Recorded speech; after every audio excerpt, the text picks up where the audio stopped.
All right, well, hello there. I've been here 2 months now and tickled pink to be able to make a presentation here today. There's been quite a bit of discussion about outcomes-based education. Oh, perfect.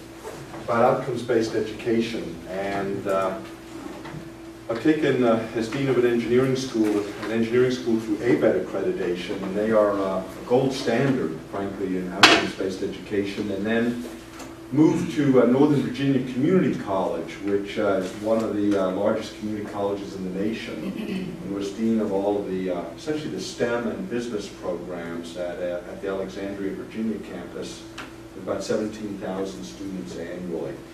And we went through SACs accreditation. And so what I've discovered is that outcomes-based assessment is often misunderstood and misinterpreted by many folks, as well as just something we need to do to satisfy the accreditors, and we can't wait till they leave town. Let's just get on with what we do in the classroom, unhampered by having to define outcomes, measure outcomes, build criteria, build rubrics. And the more I've looked at it and the more I understand it, outcomes-based education is truly goes to the very heart of what we do in the classroom. And with regards to that, we've also been learning quite a bit through brain science as to how people learn. And then there are different measures out there, like the National Survey of Student Engagement, which is commonly called NSSE, the Noel-Levitz reports, which all show a direct correlation between student engagement and student success, student retention, student graduation rates. And so that student engagement is not just outside of the classroom, but how do we engage the students in the classroom, and it goes right to the heart of outcomes-based assessment and why we have that.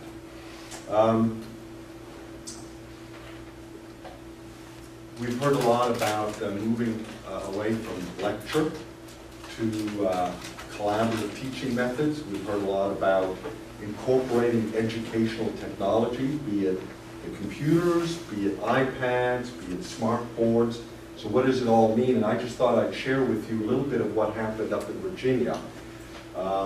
In Virginia, we're surrounded by school districts, principally in Arlington and Fairfax County, which are known as some of the more forward-thinking, aggressive public school districts in the nation. Virtually all of the classrooms in all of the K through 12 schools have smart boards. The teachers are deploying educational technologies, and these students are coming to Northern Virginia community colleges and the other colleges and finding that hasn't been deployed in the colleges. When I arrived at NOVA, as we colloquially called Northern Virginia Community College, again serving 17,000 students, my division alone had 72 full-time faculty and about 200 adjunct faculty. We didn't have a single smart board on campus. We didn't have any, well, we had some student response clicker systems, but they weren't used. There were no iPads in use. The use of, say, all of the various Google tools was kind of sporadic.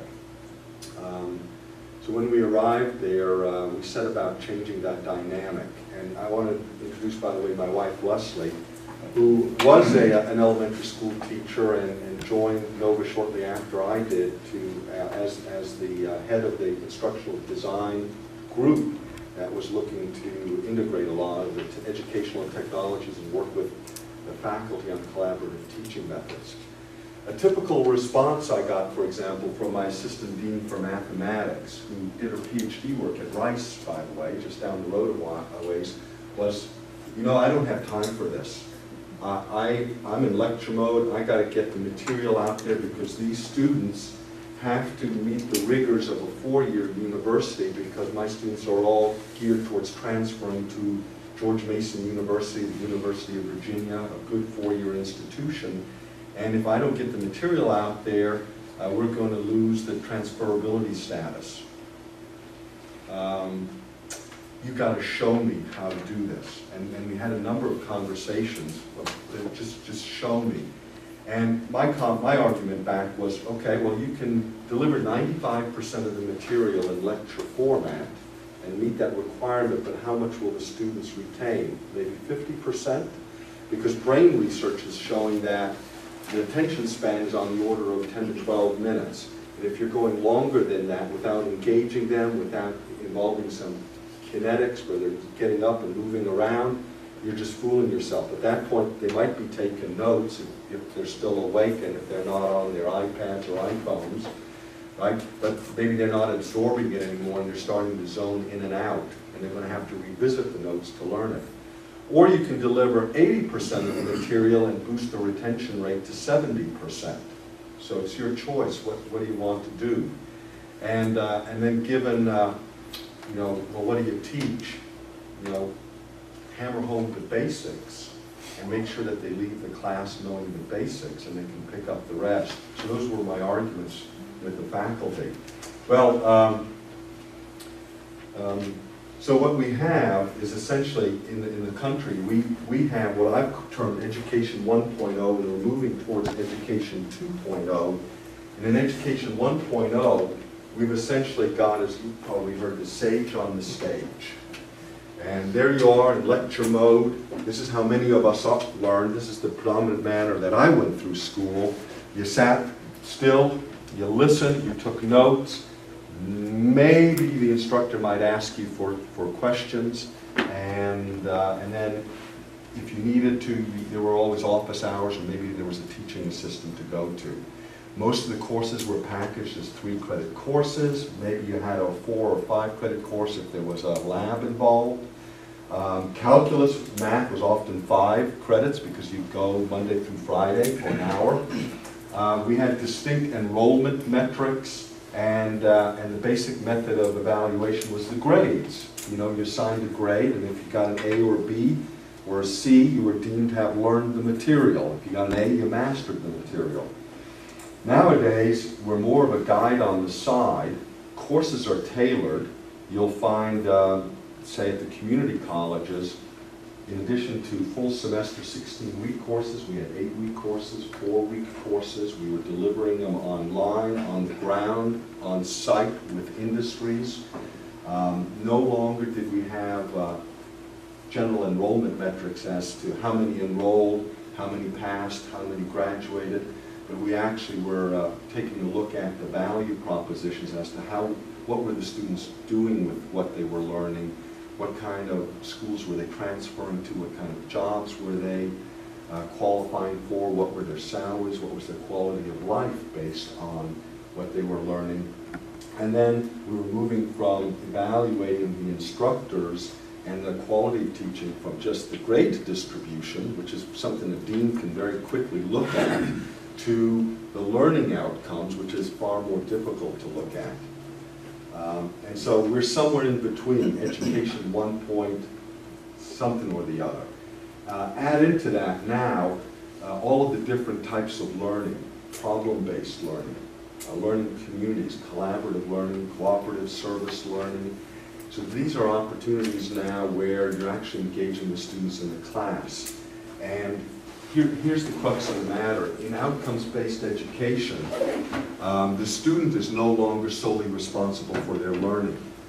We are increasingly being called upon by the accrediting organizations, by industry, by employers of our graduates to prove that we've added value to those students.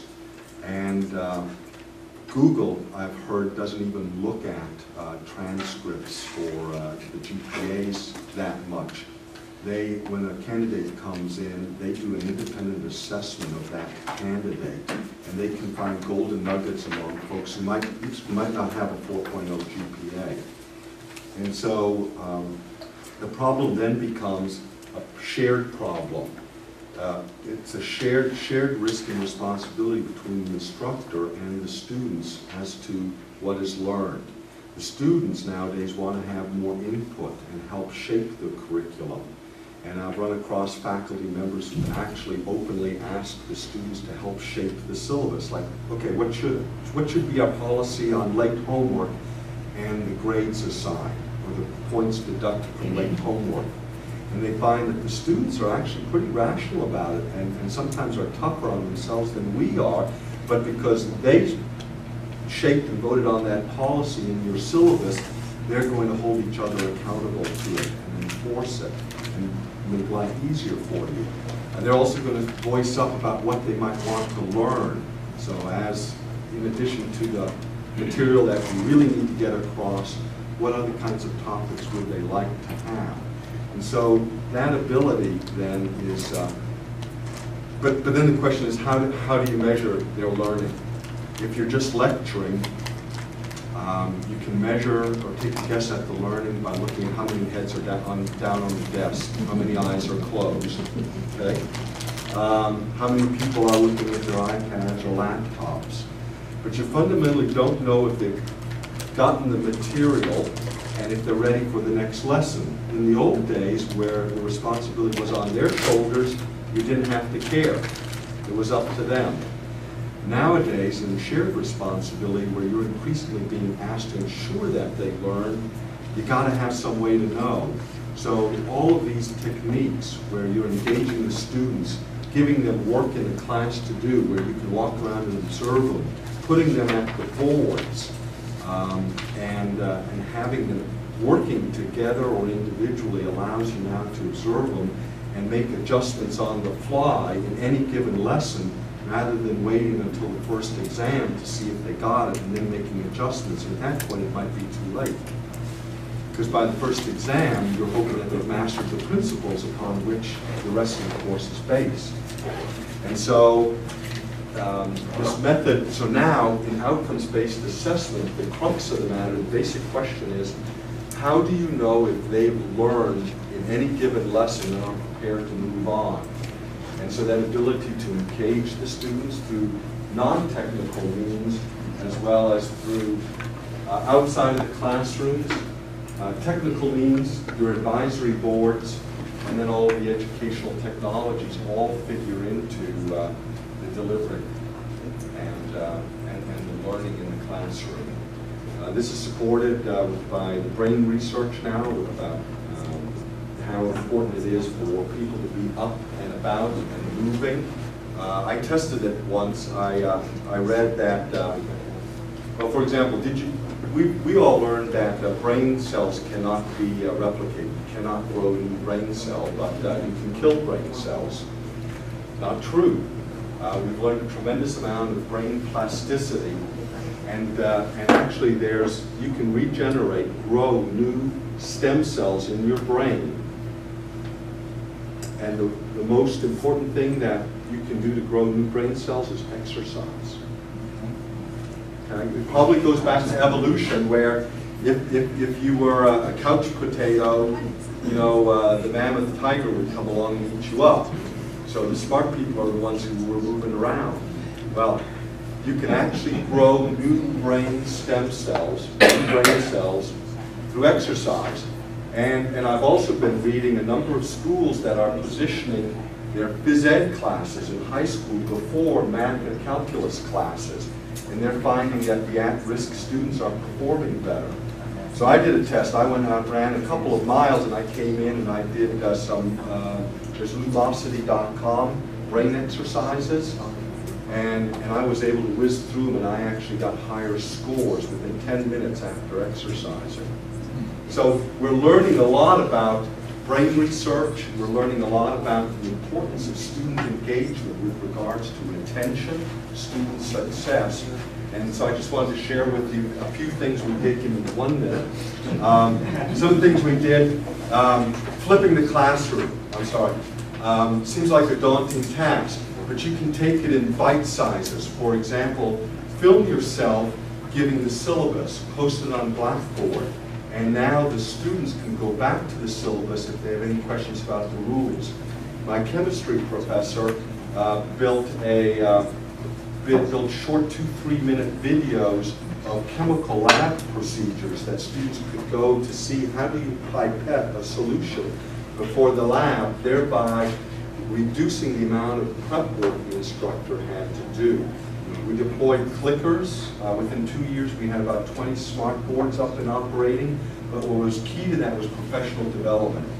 We ran a professional development day every semester for the full-time faculty and a separate one on Saturdays for the adjuncts. And so as we raised the expectations, we gave them all the tools and the professional development that went along with that. Leslie, any quick comments? No? Okay. All right. So that was that. Thanks very much.